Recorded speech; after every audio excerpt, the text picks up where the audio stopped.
Bersama Lana. Lana nak tunjuk crayon ada di side sini yang ada warna cantik.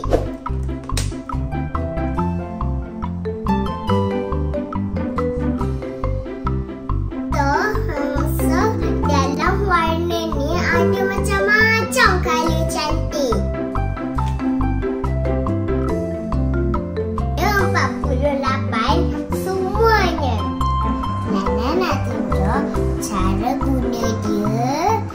Buka dia punya penutup, pulas-pulas dengan